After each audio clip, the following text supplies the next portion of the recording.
California ਦੇ ਵਿੱਚ ਮੈਂਡੇਟੋਰੀ kindergarten bill ਜਿਹੜਾ ਆ ਉਸ ਨੂੰ ਪਾਸ ਕਰਕੇ ਗਵਰਨਰ ਨਿਊਸਮ ਦੇ ਡੈਸਕ ਦੇ ਉੱਤੇ ਘੱਲਿਆ ਗਿਆ ਹੈਗਾ ਆ। ਇਸ ਬਿੱਲ ਦੇ ਤਹਿਤ ਸਟੇਟ ਸੈਨੇਟ ਨੇ ਜਿਹੜਾ ਬਿੱਲ ਪਾਸ ਕੀਤਾ, ਇਸ ਦੇ ਵਿੱਚ ਲਾਜ਼ਮੀ ਹੋਵੇਗਾ ਵੀ ਸਾਰੇ ਹੀ ਵਿਦਿਆਰਥੀਆਂ ਨੂੰ 1 ਸਾਲ ਜਿਹੜਾ ਕਿੰਡਰਗਾਰਟਨ ਦੇ ਵਿੱਚ ਬਿਤਾਉਣਾ ਪਊਗਾ ਫਸਟ ਗ੍ਰੇਡ ਦੇ ਵਿੱਚ ਜਾਣ ਤੋਂ ਪਹਿਲਾਂ।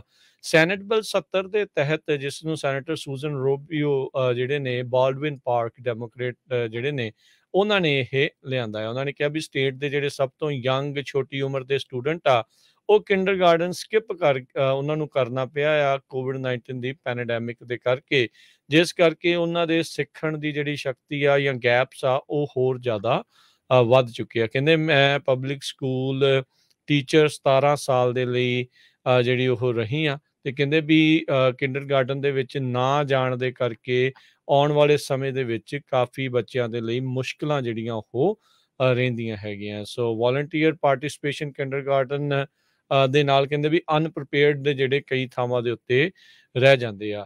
ਇਸ ਬਿੱਲ ਨੂੰ ਬਹੁਤ ਸਾਰੇ ਜਿਹੜੇ ਐਜੂਕੇਸ਼ਨ ਦੇ ਜਿਹੜੀਆਂ ਐਡਵੋਕੇਸੀ ਗਰੁੱਪਸ ਆ ਤੇ ਬਹੁਤ ਸਾਰੀਆਂ ਜਿਹੜੀਆਂ ਸਕੂਲ ਡਿਸਟ੍ਰਿਕਟਸ ਆ ਉਹਨਾਂ ਨੇ ਮਨਜ਼ੂਰੀ ਦਿੱਤੀ ਆ, ਥਾਪੜਾ ਜਿਹੜਾ ਦਿੱਤਾ ਸੀ, ਜਿਨ੍ਹਾਂ Los Angeles Unified School District ਜਿਹੜੀ ਇੱਕ ਕਾਫੀ ਵੱਡੀ ਸਕੂਲ ਡਿਸਟ੍ਰਿਕਟ ਮੰਨੀ ਜਾਂਦੀ ਆ, ਉਹਨਾਂ ਨੇ ਵੀ ਆਪਣੀ ਹਾਮੀ ਇਸ 'ਚ ਭਰੀ ਸੀਗੀ। ਸੋ ਹੁਣ ਦੇਖਣ ਵਾਲੀ ਗੱਲ ਰਹੂਗੀ ਹਰਜੋਤ ਸਿੰਘ ਜੀ ਵੀ ਕੀ ਗਵਰਨਰ ਨਿਊਸਮ ਇਸ ਦੇ ਉੱਤੇ ਸਾਈਨ ਕਰਦੇ ਆ ਜਾਂ ਨਹੀਂ। ਜੇ ਸਾਈਨ ਕਰ ਦਿੰਦੇ ਆ ਤੇ 2024-2025 ਦੇ ਸਕੂਲ ਸੈਸ਼ਨ ਤੋਂ ਕਿੰਡਰਗਾਰਟਨ ਆ ਉਹ ਕੰਪਲਸਰੀ ਜਿਹੜਾ ਉਹ ਹੋਵੇਗਾ। ਸੋ ਤਕਰੀਬਨ ਇਹੀ ਆਪਾਂ ਕਹਿ ਸਕਦੇ ਹਾਂ ਵੀ ਦੇਖ ਰਹੇ ਹਾਂ ਵੀ ਇਸ ਦੇ ਵਿੱਚ ਸਮਰਥਨ ਜਿਹੜਾ ਉਹ ਕਾਫੀ ਹੈਗਾ ਆ। ਜੀ ਬਿਲਕੁਲ।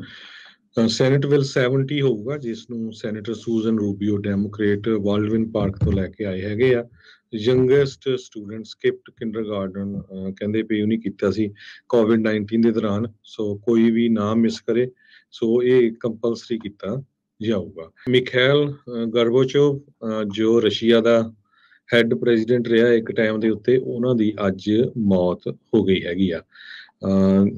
ਜੋ ਗੋਰਬਾਚੋਵ ਆ ਉਹ ਜਿਸ ਟਾਈਮ ਦੇ ਉੱਤੇ ਪ੍ਰੈਜ਼ੀਡੈਂਟ ਰੀਗਨ ਸੀ, ਉਸ ਟਾਈਮ ਦੇ ਉੱਤੇ ਉਹਨਾਂ ਨੇ ਕਿਹਾ ਸੀ ਵੀ ਟੀਅਰ ਡਾਊਨ ਦ ਵਾਲ, ਤੇ ਬਾਅਦ ਦੇ ਵਿੱਚ ਗੋਰਬਾਚੋਵ ਨੇ ਬਹੁਤ ਜ਼ਿਆਦਾ ਜੋ ਚੇਂਜਸ ਲਿਆਂਦੀਆਂ, ਬਹੁਤ ਸਾਰੇ ਮੁਲਕ ਆਜ਼ਾਦ ਵੀ ਹੋਏ ਹੈਗੇ ਆ।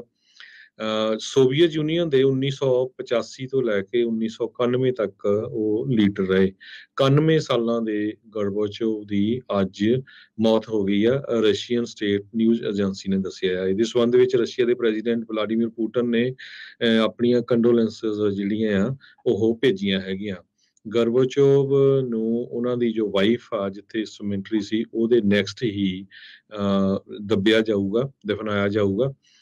ਫਾਰਮ ਲੇਬਰ ਤੋਂ ਲੈ ਕੇ ਪਾਰਟੀ ਦੇ ਰਾਈਜ਼ਿੰਗ ਸਟਾਰ ਤੱਕ ਪਹੁੰਚੇ। ਇੱਕ ਬਹੁਤ ਹੀ ਗਰੀਬ ਪਰਿਵਾਰ 'ਚ ਪੈਦਾ ਹੋਏ ਗੋਰਬਾਚੋਵ। ਮਾਰਚ 2 1931 ਨੂੰ ਫਾਰਮ ਲੇਬਰ ਕੀਤਾ, ਉਹ ਤੋਂ ਬਾਅਦ ਪੜ੍ਹੇ, ਉਹ ਤੋਂ ਬਾਅਦ ਲਾਅ ਦੀ ਡਿਗਰੀ ਕੀਤੀ, ਤੇ ਫਿਰ 1952 ਦੇ ਵਿੱਚ ਕਮਿਊਨਿਸਟ ਪਾਰਟੀ ਦੇ ਮੈਂਬਰ ਬਣੇ।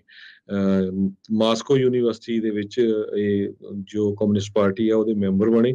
ਉਹ ਤੋਂ ਬਾਅਦ ਟੌਪ ਦੀ ਜੋ ਪੋਜੀਸ਼ਨ ਸੀ ਉੱਥੇ ਉਹਨਾਂ ਨੇ ਰੂਲ ਕੀਤਾ ਹੈਗਾ।